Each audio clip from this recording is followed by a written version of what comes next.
Yesterday, we started our discussion of the 4 bases of success. We talked about the first 2, desire and persistence. Today, we'll talk about the remaining 2, intent and circumspection. We once saw the word has many meanings. It can mean your powers of analysis, like your powers of discernment, powers of judgment. The intent here means paying careful attention to what you're doing.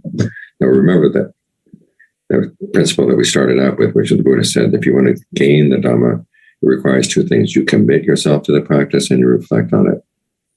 Now to reflect properly, you want to commit yourself to doing something good, because it's a lot easier to look at the mind when it's doing something good than when it's not.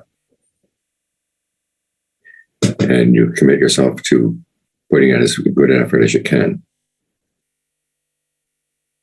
because you realize that the path is something that you construct. It's not something that's going to happen on its own. Now, to reflect, you have to, 1, really pay careful attention to what you're doing.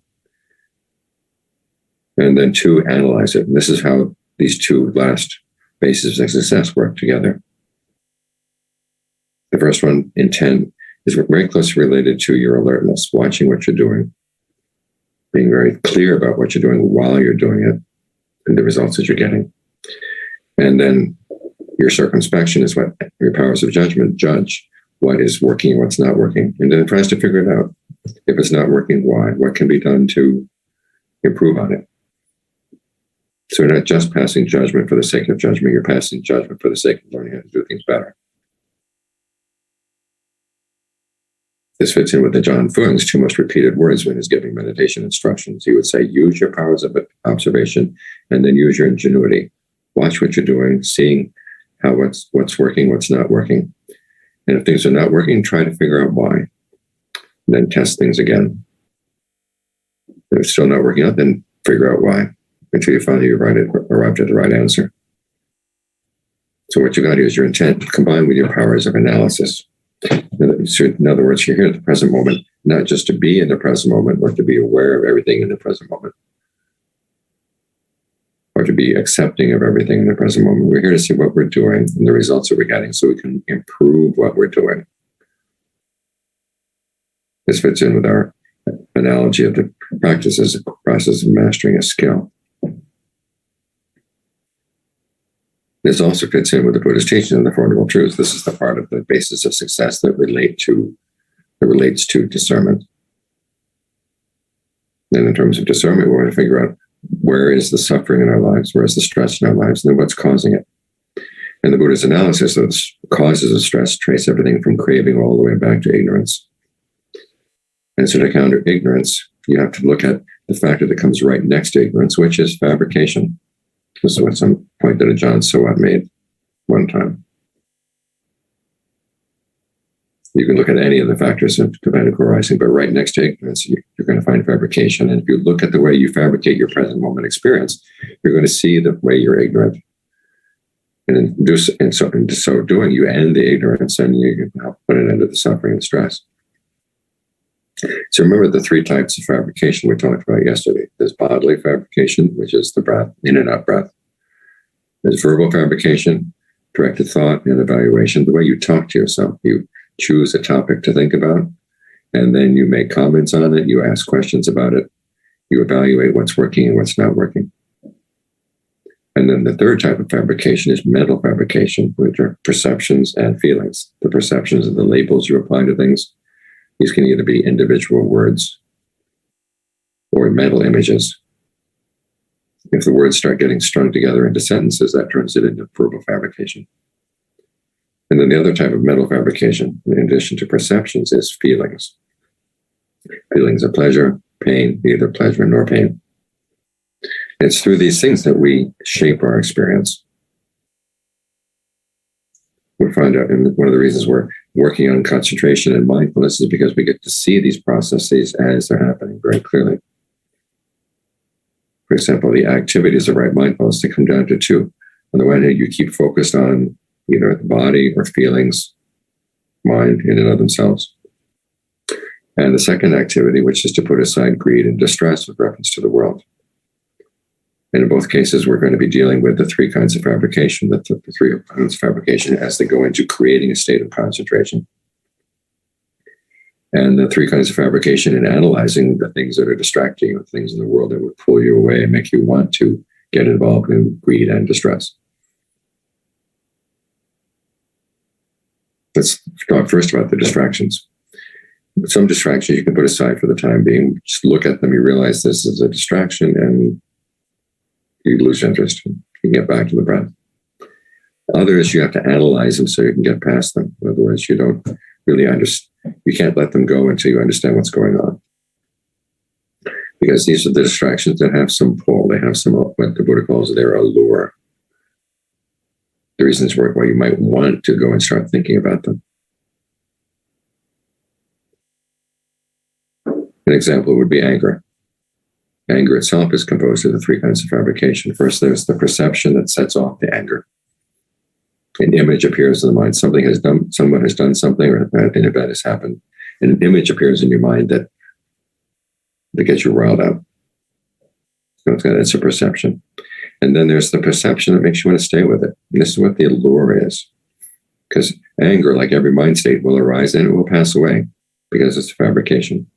But we have this tendency, when it passes away, pull it back. We want some more of this. The question is why?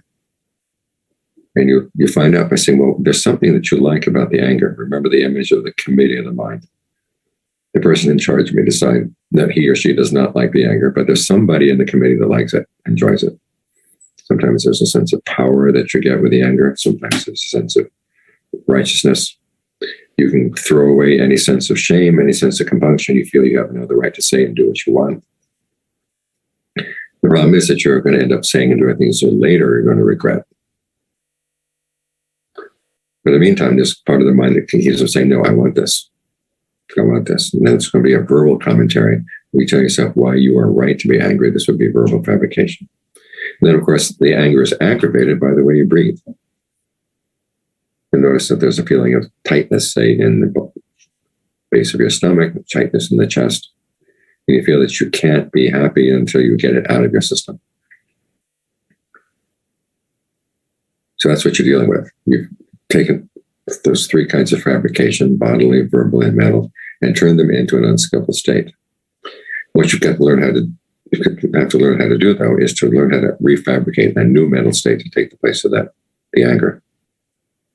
And the very first one is you have to see the drawbacks of the anger, why you should want to stay away from it. And the number one thing is that, as I said, you will do stupid things under the power of the anger, which seem perfectly intelligent and perfectly clever while you're angry. And then when the anger is gone and the action is done, then you look back on what you've done and you regret it. You realize it really was stupid. So you have to remind yourself, okay, when I'm angry, I can't trust my perceptions. My mind is lying to me.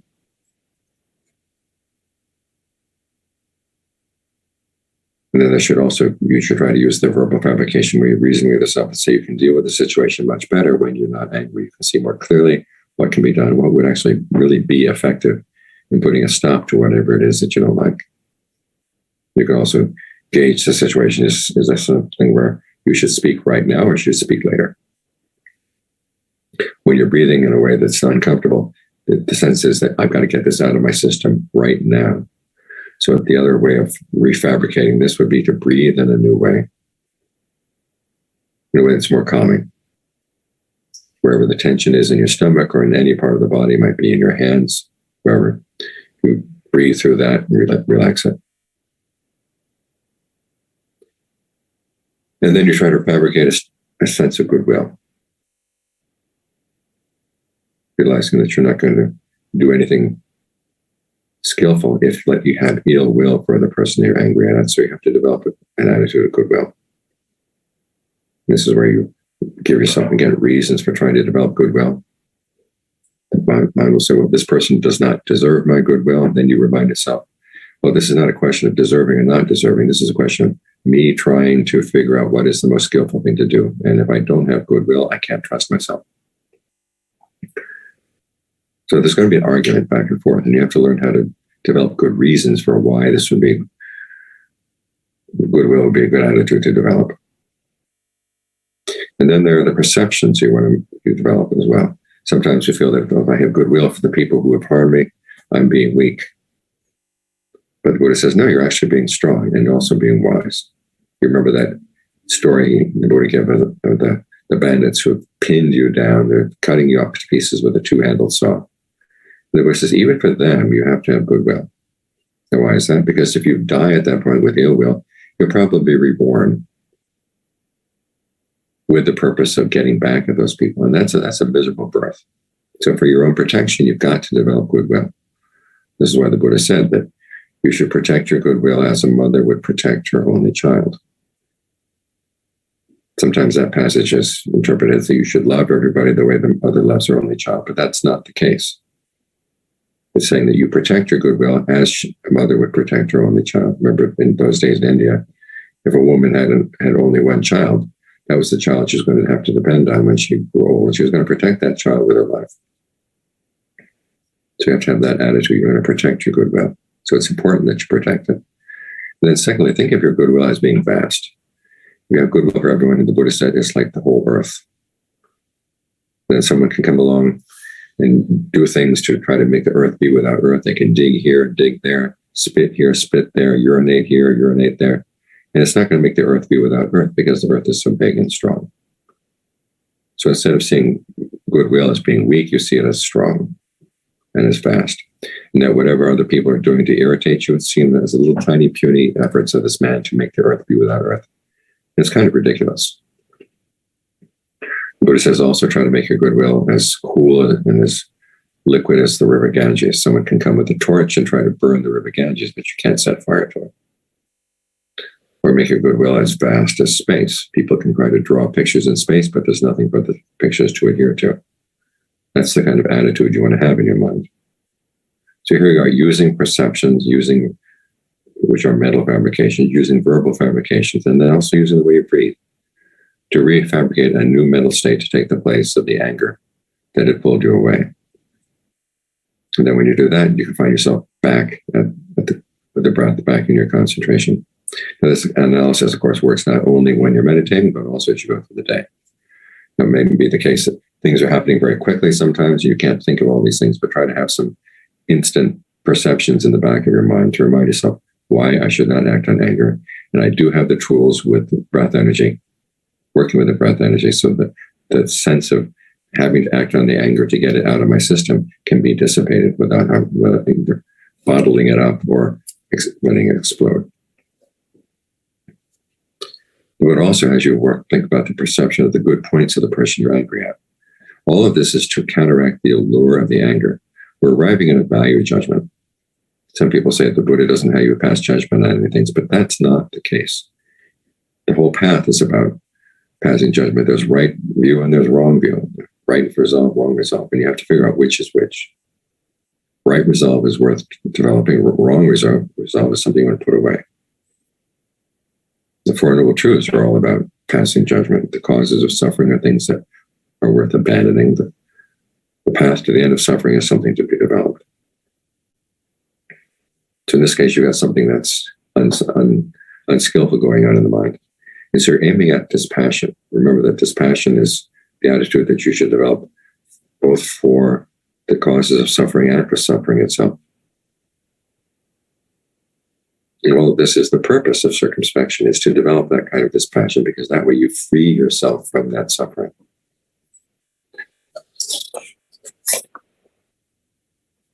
And we can also apply the same analysis to your concentration while you're sitting here meditating. You've got the breath, that's bodily fabrication. You've got your directed thought and evaluation as you think about the breath and try to figure out what kind of breathing would be comfortable. When you get the comfortable breathing, you try to figure out how to maintain it. Maintain that sense of comfort. And once you got that sense of comfort solid enough, then you can spread it around. And all of that is the work of verbal fabrication. And then there's the mental fabrication, the images you have in mind. Like just now, as we're doing the bone meditation, you have an image of the bone, then you also have an image of the different parts of the body where that bone is. As a way of giving yourself an anchor in, keeping yourself anchored in the topic of your concentration. And so as you develop concentration in this way, the mind begins to settle down. And as it settles down, you begin to realize that you don't have to keep talking to yourself about the breath. John Fung's image is of trying to get a water buffalo to come. So you call its name, and then when it finally comes, you don't have to call its name anymore because it's there. And in the same way, once you have evaluated the breath so it feels really good throughout the body, you can drop the directed thought evaluation. You see that kind of fabrication is stressful right now compared to a state of mind which is really still. And it's in this way that you start with the lower levels of concentration and you begin to peel away different types of fabrication as you're aiming at higher ones. You do your best to make your concentration more solid. You don't just content yourself with what you've got. In Ajahn Lee's terms, you're pushing against the characteristics of inconstancy, stress, and not self. You don't simply accept that there are the characteristics of the truth. You see how much you can make the mind constant, easeful, and under your control. Because it's only in this way that your discernment becomes your own. Otherwise, you're simply repeating what the Buddha had to say. And I'm sure the Buddha didn't want you just to repeat what he had to say. He wanted you to take these concepts and use them as tools. And the first way to get a sense of the concepts is to say, well, to what extent can I control things in the mind? Can I create something, a state of mind that is more constant, a state of mind that is more easeful, and a state of mind that is under my control?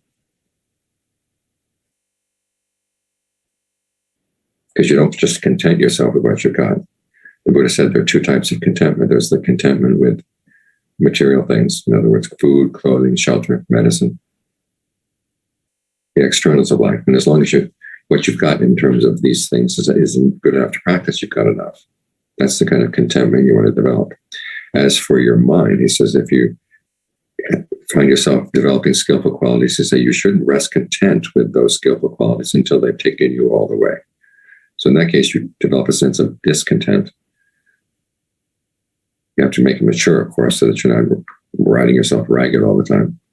But you keep reminding yourself, okay, there's something I can do better, and let me try to figure it out. That's the work of circumspection and working together with intentness. And so as your concentration develops, you let go in stages. You let go of the verbal fabrication as you go from the first jhana to the second jhana. And finally, you let go of bodily fabrication. The breath itself finally becomes more and more still, till finally it seems to stop. Not because you're holding the breath or forcing it to stop, simply because the breath energy in the body is so full and it's so well connected that you don't feel any need to breathe. Remember yesterday I talked about the perception of the breath originating not from outside, but inside the body. And if it's being in every cell, we hold that perception in mind. It's very easy to stay with a sense of the breath not coming in, not going out, and not needing to have it come in, not needing to have it go out. In this way, you develop some understanding of the concentration as something you fabricate. And you get a greater and greater sense of, well, what is verbal fabrication? What is bodily fabrication? What is mental fabrication? You learn this by doing. You're building a home for yourself. In fact, this is an image they use a lot in the canon, Vihara Dhamma. This is your home for the mind. But like every home, it is a place to rest, but at the same time, it always needs repairs.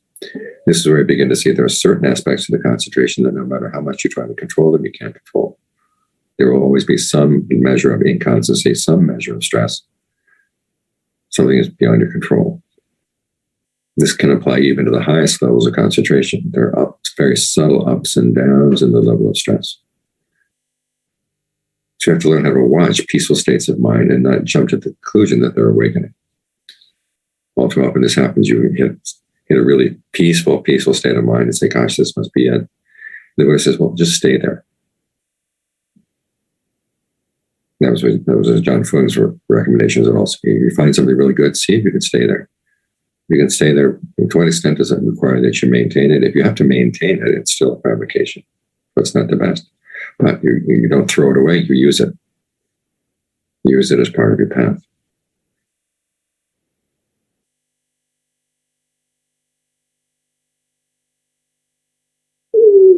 So ultimately, you're going to be using the three perceptions of inconstancy, stressful, and not self. And these two are mental fabrications to help you see the drawbacks, to counter the allure even of the concentration.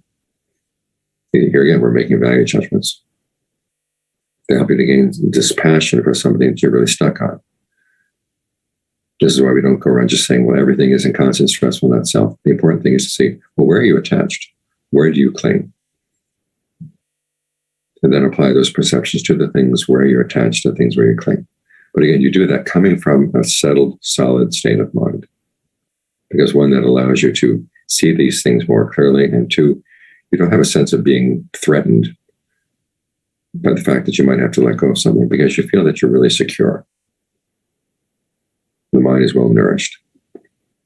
And it's at this point where you would incline the mind to the deathless. You realize, okay, everything in any state of concentration is going to be fabricated. If I really want something that's really peaceful, I have to find something that's not fabricated. And the mind inclines in that direction. Now, for different people, this will happen in different ways, depending on what the issue is in their minds that they're most attached to. The Buddha talks about looking at your state of concentration, taking it apart, and in the state types of fabrication, realize that no matter where you go in whatever level of concentration, it'll be fabricated. And the mind just inclines itself to something that's not fabricated. That's how the deathless opens. However, you can't do this without mastering the concentration. It's needed so that you can see fabrications clearly, both having stillness, as I said, that allows you to see subtle things, and with that sense of well-being that allows you to feel not threatened by calling these things into question. So in other words, it's okay to get attached to the concentration in the beginning. After all, it's better than attachment to sensuality. When you're attached to sensuality, people can kill, steal, lie, break all the precepts. And even though we have jhana wars, nobody's been killed in the jhana wars. The only thing that gets spilled is a lot of ink. In fact, it's not just okay to be attached to the concentration. You actually have to get attached in order to do it well. Because the analysis of concentration in terms of the three perceptions works only when you're attached to it. Basically, the Buddha gets you cornered. You get more and more used to being in a state of concentration. You find this is where you find your real happiness. And you use that concentration to look at other things to which you may have been attached in the past. In terms of sensuality, in terms of anger or irritation, whatever your attachment may be. And you begin to realize that the concentration is better. And that having that concentration as a fulcrum allows you to pry away your attachments to other things. So the Buddha's getting you cornered, so you're more and more and more attached to the concentration. And then he finally says, okay, now you've got to let this go too. So you do your best to make this a skill. And the process of developing the skill will make you more sensitive to what is genuinely skillful. Your standards as to what is worth doing, what's not worth doing, will become more and more refined. Ultimately, you let go, not because the Buddha told you to let go, because you yourself have become sensitive enough to make an accurate value judgment, seeing that at that point, that's the best thing to be done. And that's the escape from suffering right there. So this is how your intentness and how your powers of judgment work together on the path. You try intently to be very clear about what you're doing. You develop concentration based on desire. You develop concentration based on your persistence. And then you're very intent on watching this very carefully and doing it well. And then evaluating it. And as you evaluate it, you begin to see, you get more and more skilled in your evaluation. It becomes, your powers of judgment become more and more precise. It's through all of these things working together that the mind finally gains release.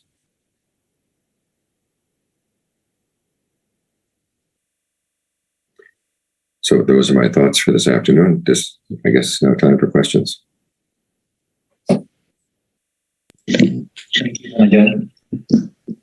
So I'll just read out the first question for today. May I know how I can train this mind so that it doesn't get caught in drowsiness? I am also aware I have to make a stronger effort to get out of bed to bring the body to sit in meditation. How can I stay dedicated and not give in to drowsiness, sleepiness during the morning, evening meditation? How can I help myself through this fall? Kindly guide me through. Thank you, Ajahn. Okay, well, in the meditation, you try to find a topic of meditation that you find interesting that gives you something to analyze, or at the very least, gives you some activity. So if the breath is too calming to begin with, you might start with, say, the meditation on the bones in the body, trying to figure out where the bones are like we did just now. Analyze the body into various parts. Or you can get more and more interested in the way the breath energy flows in the body. If you have any chronic illnesses, you might ask yourself, how can the way I breathe help with these illnesses? Especially if there are illnesses related to stress, the breath is very good for that purpose. So you make on the one hand, you want to make the meditation more interesting. And that makes it easier to get up in the morning. You realize, okay, the chance I have to meditate is my only chance to get to see my mind in the course of the day. Because if I wake up and it's time to rush off to work, and I don't get to see my own mind, I'm going to feel out of sorts for the rest of the day. Because very early, when you wake up in the morning, there's always that feeling, I need more sleep.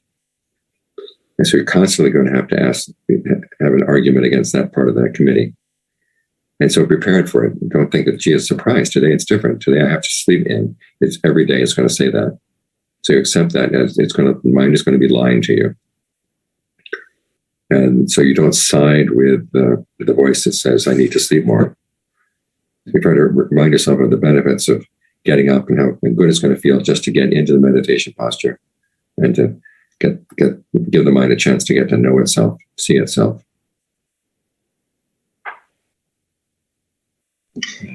One more. If you are doing breath meditation and you find yourself dropping off, tell yourself, okay, I will move the point of my focus every 3 breaths. Breathe in and out 3 times at one spot, then move to another spot 3 times in and out, move to another spot 3 times in and out. In other words, give the mind some work to do as you stay with the breath.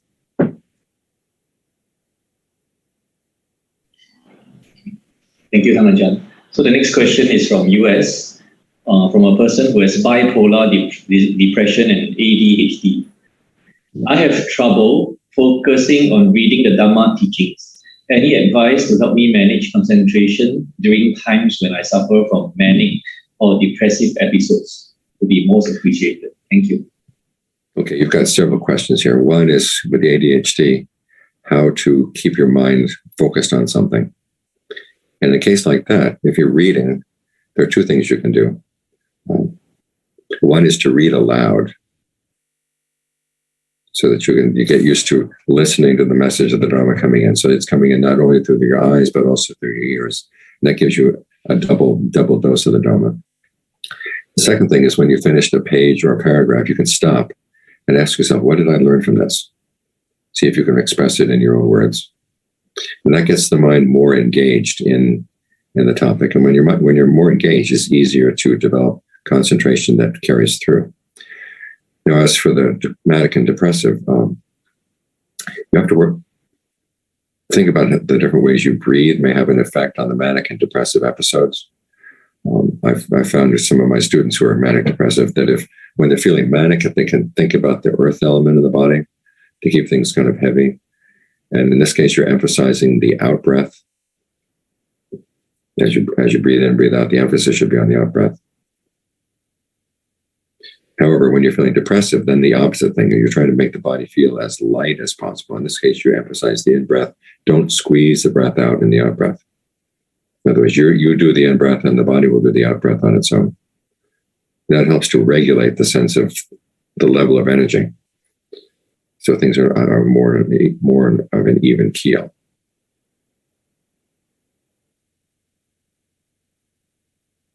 Okay. The next question is from Christine Ford from US.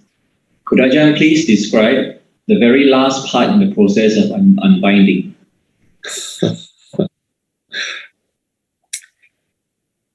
That would be like saying, okay, you stand on the corner of the northeast corner of 33rd Street and 5th Avenue in New York, and you look across the street and you'll see the Empire State Building.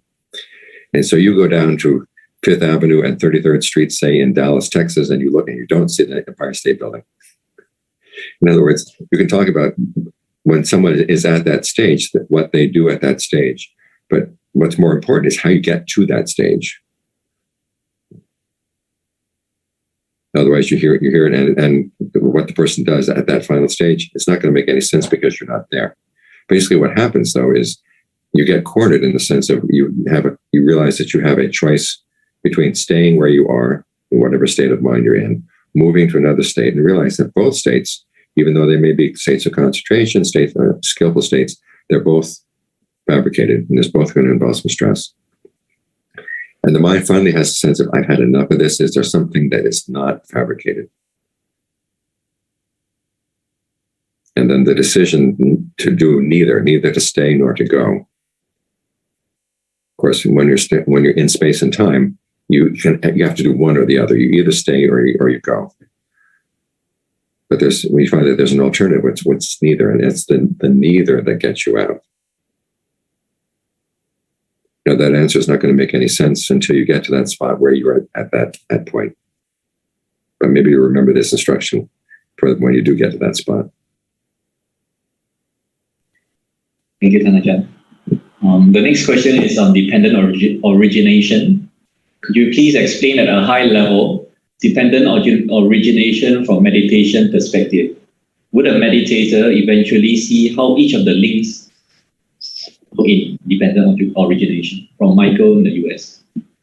Okay, as the Buddha explained it, you don't need to know every link. All you need to do is look at the connection between two neighboring links. And if you can take that apart, develop some dispassion there, then it will have an effect, a ripple effect through the rest of the whole series. And so nobody can tell you right beforehand which link will be the one that will do the work for you. But you will find that, say, your ability to look at a particular link makes a lot of sense. Then you can focus your efforts there. Like, for instance, today we were talking about the link between ignorance and fabrication. If you bring some knowledge to the process of fabrication, both in the way you do your concentration and in the way that you analyze things that would pull you out of concentration, you get more and more knowledge in that particular link. And then your knowledge of that link then will spread through the rest. So you don't need to know the whole series beforehand. Just try to see, well, when the mind settles down and it starts observing itself, which of the links makes sense as something that you can follow through and begin to understand. And that will be the link that will help open things up. Okay. So for the next question is on meditation practice. When I'm from Ling from China. So when I'm sitting meditation, I can follow the instructions and stay with the breath and remain focused on the body, feeling in and off themselves. So, but when I start doing my daily activities, when I'm out of meditation, I find those instructions frustrating. Because I fail to do so, it seems like mission impossible. Then I realize I should keep track of the body rather than remain focused. I would like to ask Ajahn Geoff some practical instructions and useful perceptions on establishing mindfulness of the body when we are off the sitting mat. Okay, one of the first things you want to do is try to have an association that it's pleasant to stay with the body as you go through the day. And so you may make this your task as you go through the day. One, you don't have to be aware of the in and out breath. Just simply be aware of the general feel of the energy field in the body, the breath energy, whether it feels at ease or it feels tense. If you notice it feels tense, tell yourself, okay, I will stop for just a second and try to breathe through it to make it feel easier. Make that your goal for how you want to carry your mindfulness into the day. And then you find that even though your mindfulness may not be totally continuous, the fact that each time you come back to be mindful of the body, you can relax things. Then the mind will want more and more and more to be able to come back to that state. And you feel more and more centered inside. So make that your goal. One, you're keeping track of the body, keeping track of the breath energy as a whole field in the body without emphasizing the in and out breath. And then two, as soon as you're aware of any tension arising within that field, allow it to relax. And that way the mind will want to keep wanting to come back. Thank you, Ajahn. Next question is from Sayale Avera from USA. So the question is, how to perceive objectification, self and non-self, and desires appropriately? When to apply what among those three creates confusion for me on the path? Thank you, Ajahn. Well, Okay, if the concepts are creating confusion, put them aside for the time being. And focus instead on the big issue is, what is the skillful thing to do right now? And then notice if there's part of the mind that refuses to do the skillful thing. Okay, then you look into that. Say, okay, what kind of identification am I doing here that would make me not want to do the skillful thing? But always make this the sort of the center of your analysis. What is the skillful thing to do right now? And if there's any resistance to that, try to figure out the resistance so you can get past it. And then getting past it, you may pull out different concepts to help you remind yourself, okay, if I side with something that doesn't want to do what's skillful for me, who am I siding with? Think either of the image of the committee of the mind or Ajahn Lee's image of, there are lots of different consciousnesses in your mind right now. And anything that's telling you to do something that's not in your best interest or not really skillful, you say, okay, that can't be me. And so in that case, you pull out the concept of not-self. And then anything that tells you to do what really is skillful is, okay, for the time being, I will identify with this. Maybe later on down the line, I will let go. But for right now, I'll hold on here. And that way you can pull the different concepts in when they are useful. Keeping your focus on this question of, okay, what is the skillful thing to do right now? And then you try to do that. And any resistance, okay, you try to get rid of the resistance.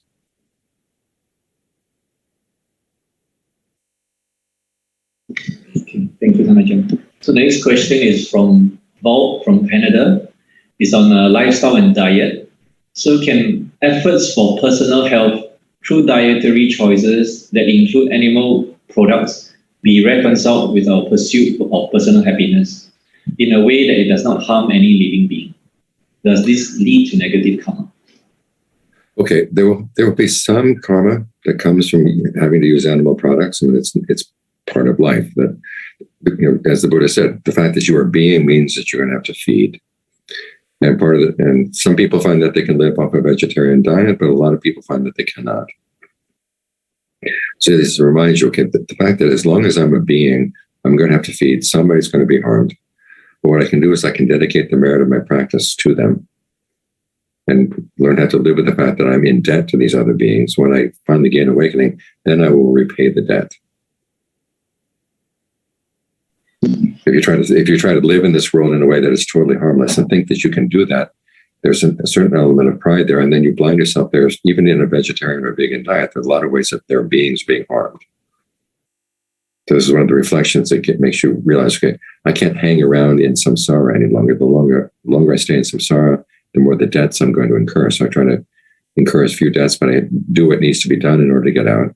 If for the sake of the practice that my body needs animal products, I will have to use them. Dedicate the merit to the animals. And then when you finally get awakening, that's when the Buddha says you're totally free of debt.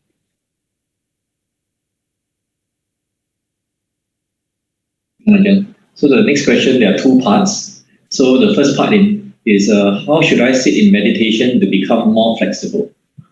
And the second part is I have trouble counting even to 10, let alone all the sequences.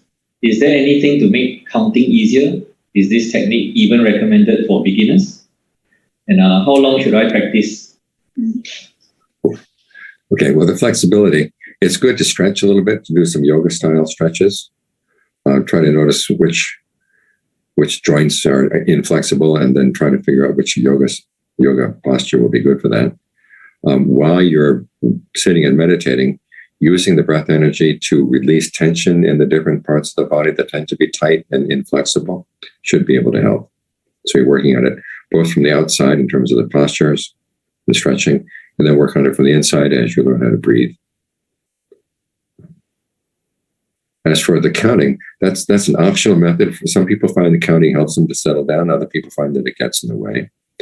If you find that you can't count to 10, you can try Bhutto. You can try any particular meditation where that helps you just stay anchored with the breath, because that's the whole point of just staying with the breath without necessarily having to count. It is recommended for some beginners, but not for other beginners. It's trying to be an individual thing.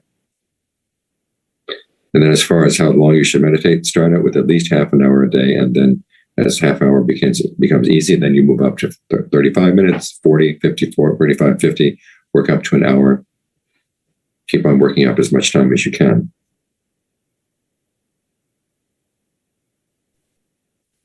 Thank you, Ajahn. The next question is from Jivani from Sri Lanka.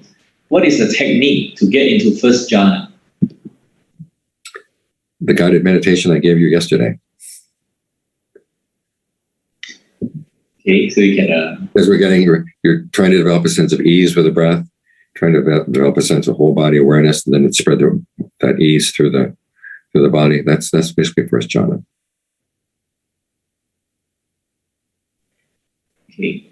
And the next question from Max Dempsey, USA, is on first jhana as well. Dear Ajahn, when I enter first jhana, I feel that the body is very intense and hard to control. As a result, I often lose focus and concentration. What is your advice for those of us that find rapture in the first jhana unpleasant? Okay, if it's unpleasant, then you have to learn how to think of it escaping from the body. Don't bottle it up. So try to get a sense of where it is that you're holding it in, and then say, okay, think of it radiating out. Ajahn Fuang would recommend that the first places you radiate it out would be out of the palms of your hands, the soles of your feet. You can also radiate it out the eyes. By trying to notice, okay, where am I holding it in? Because it's the holding it in that's unpleasant and is very tense and tight. Ideally, you should think of it radiating in all directions, even through the pores of the skin. And that should make it a lot easier. At the same time, try to focus on a part of, there should be a level of energy in the body that is less intense. And the more you focus on the intense energy, the more you create the pressure. So remind yourself, it's like all the different radio waves going through the air right now. There are some radio waves they're playing hard rock and rap, heavy metal. There are other radio waves that are playing things that are much more soothing. So try to tune in to a level of energy in the body that's more like easy listening music. And let the hard rap go.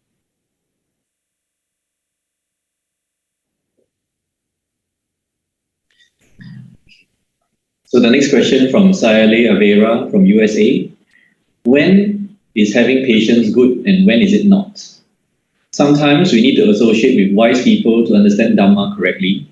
But when it's hard to reach Kalaniya Mita or noble people for help, we become anxious. What shall be done in such a situation? Would Ajahn kindly share some ways of developing more patience? Okay, well, remind yourself that we do live in a world where you can access really good Dharma to the internet now. So try to use your judgment as to which Ajahns, which teachers are going to be the kind of people that you feel that you can trust, that you can learn from. Okay. And then try to listen to what you think are your own best voices inside. It's because even if you can be around a good Kalyanamitta, but if you lack the quality of honesty in yourself, you're not going to be able to pick much up even from a good person. So work on developing your own honesty as you look at your own self and look at your own behavior. And the more honest you are with yourself about your behavior and as to what is skillful and what is not skillful, the more trustworthy, then you start becoming your own Kalyanamitta.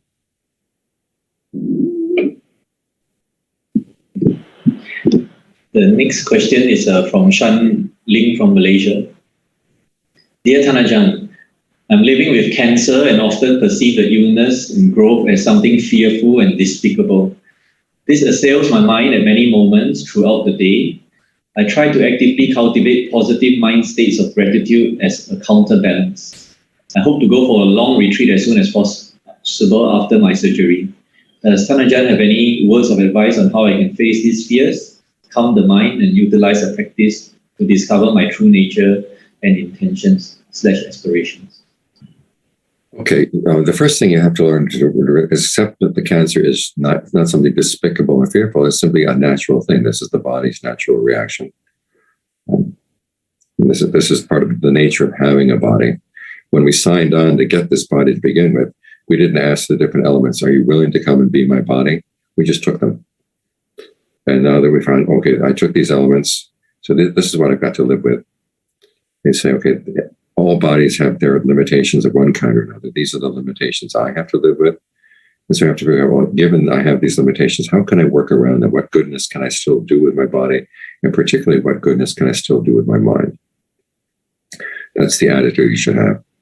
And so for every day that you do have the opportunity still to practice, okay, be grateful. Here I am, still a human being. I can still practice.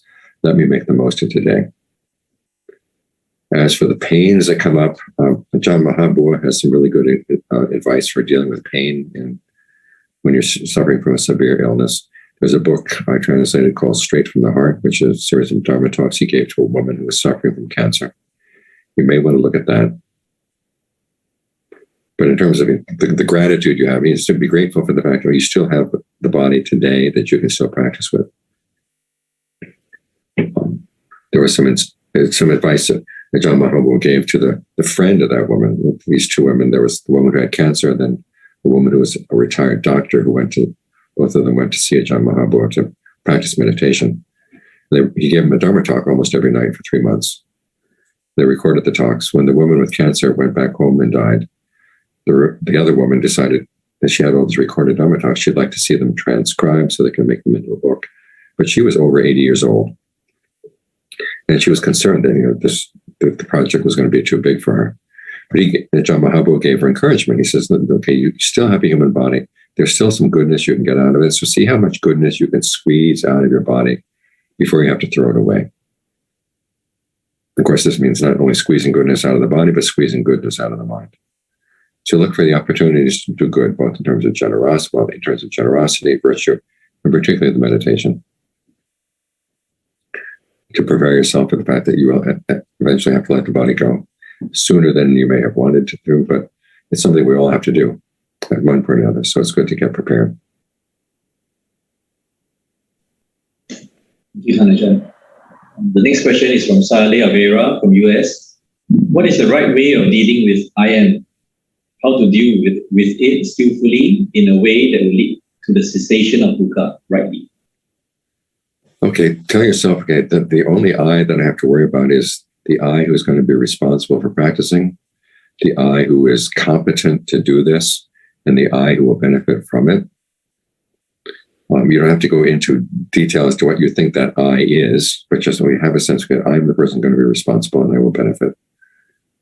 So you have the self as the producer, you have the self as the consumer, and then there's going to be the self as the evaluator that says, well, this is working and this is not working.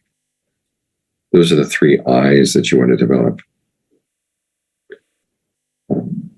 Then again, focus it on the question of which of these different identities do I have that really does want to do what is skillful and realizes that it will benefit from doing it.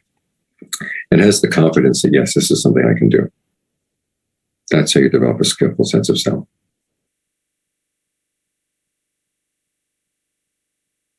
The next question is from Singapore.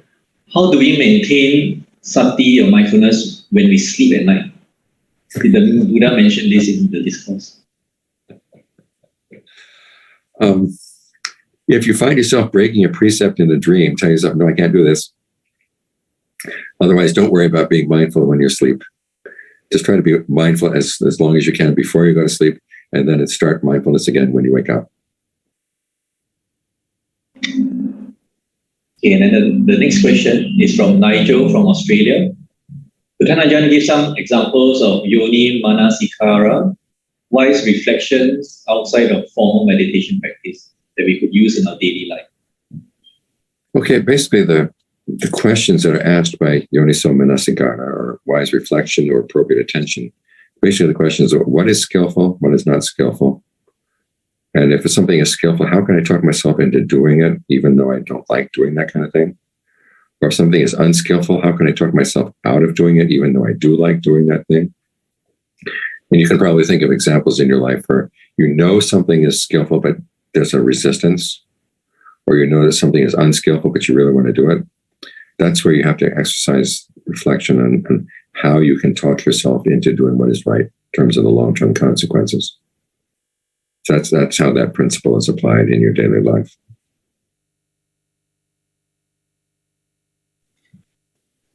The next question is from Tarindu from New Zealand.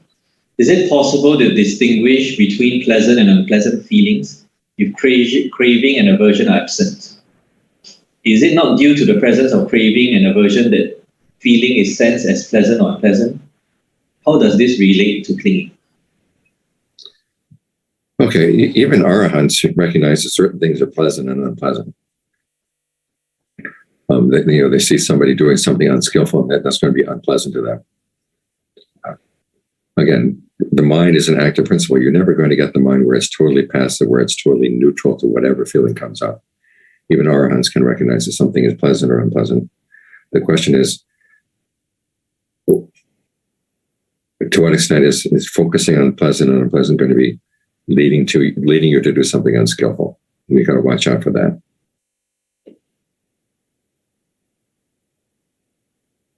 Okay. So the next question is from Samir Khatana from India. While doing body scanning, sometimes the mouth is open. Is it fine, Thanajan? That's okay, but it's not good for your health to breathe the mouth open too long. So learn how to relax the muscles of your mouth and the muscles of your neck in such a way that the mouth can easily close without a lot of tension. Okay. So question 19 from Lenny in Malaysia. Greetings, Thanajan. In your talks on YouTube, Thanajan shared more about Ajahn Suwat's brain damage. Could Thanajan share more about how did it happen, the extent of the damage done physically and mentally, and how did Ajahn Suwat manage his life then, and for how long? With gratitude. Okay, he was in an automobile accident where he was thrown from the vehicle that he was riding in. He didn't have his seatbelt on that day. He had suffered not only brain damage but also damage to the base of his spine. So for the rest of his life, he was paralyzed from the base of the spine on down.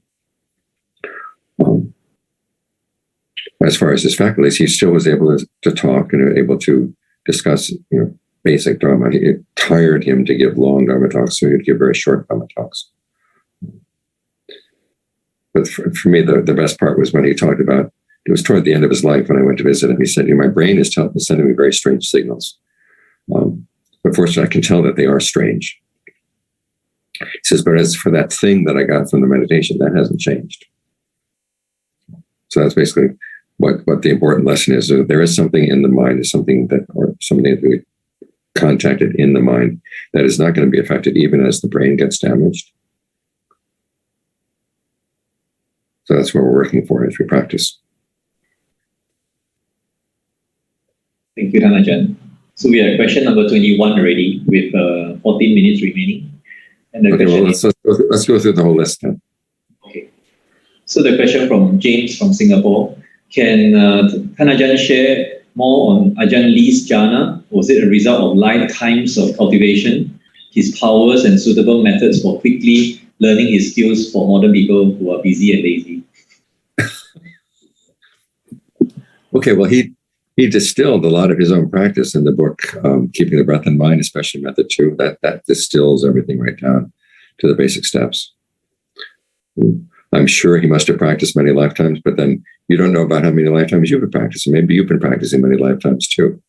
It's simply a question of what you're going to do now, because your part of me is your perfections in developing these factors of the path. You don't want to say, well, he did well only because he did something good in the past. He also put a lot of effort in the present moment. So that's the lesson you should draw from that. As I said, as for the skills that he developed, are best seen in his book, Method 2 of Keeping the Breath in Mind, where he's got all the basic principles down. Ajahn Fuang, who was probably his number one student, commented one time that if anyone has problems doing breath meditation, it's because they're not doing one of those 7 steps correctly. So if you're finding problems in your meditation, go back and review those 7 steps and see which ones that you might improve.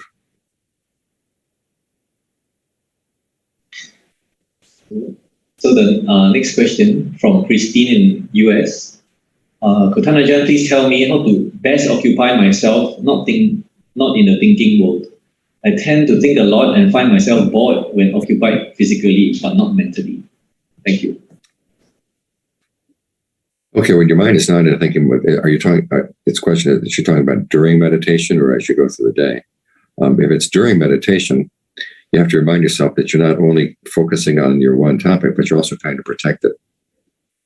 So you give yourself the task of maintaining your sense of the center, but also watching out for where any distractions are going to come, so you can shoot them down as quickly as you can.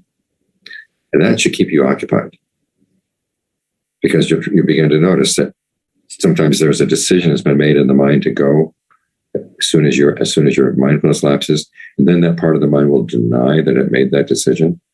So you want to be clear to see, okay, when do these decisions actually get made, and what happens in the body when a decision like that is made. There's going to be a little marker, a little bit of tension someplace in the body. And if you want to make sure that you don't wander off, you have to detect where that marker of tension is and disperse it through the way you breathe. And just doing that much should be enough to occupy you, to protect your concentration. That should keep your mind occupied. The next question from Stephen from Malaysia. Could Ajahn provide guidance on how to overcome strong and unskillful old habits due to past conditioning? Okay, well, take the lessons we had today in terms of the three fabrication. When there's a strong desire to give into a particular habit, ask yourself, how am I breathing?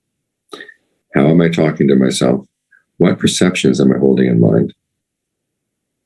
And then use that analysis to say, can I create another state of mind that would pull away from that particular old habit? And you'll find that, again, the issue of what is the allure of the old habit is going to be a very important one.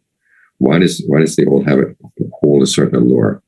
Part of it may be because you simply can't imagine yourself doing things in a different way, which is why it's useful to sit down just before the impulse comes to do something unskillful. Think through it. Imagine yourself not doing that. Imagine yourself doing something more skillful. And see what part of the mind says, I can't do that. That's not me. And so why does it have to be me, this old habit? It's artificial. It seems natural now because I did it many, many times. But this new habit I'm trying to develop, even though it may seem unnatural, eventually, if I keep going there in that direction, it will seem more and more natural. Another thing that comes up often is that there will be part of the mind that says, well, you're going to give in to your impulse to do this anyhow, so why don't you give in now?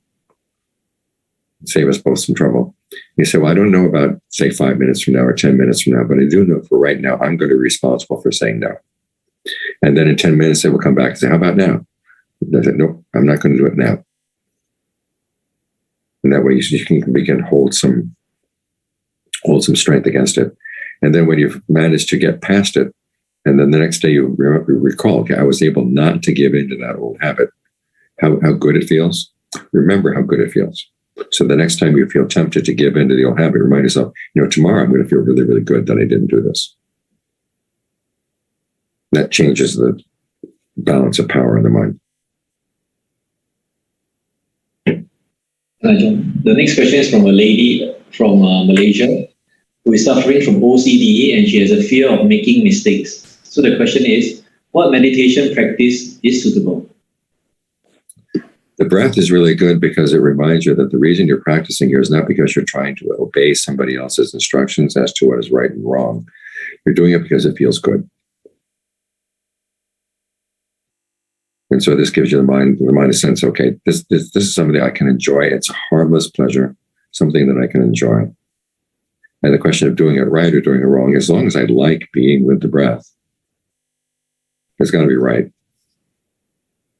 So it helps pull away from that voice inside some places where you're doing it wrong, you're doing it wrong. So look, as long as it feels good, it's right.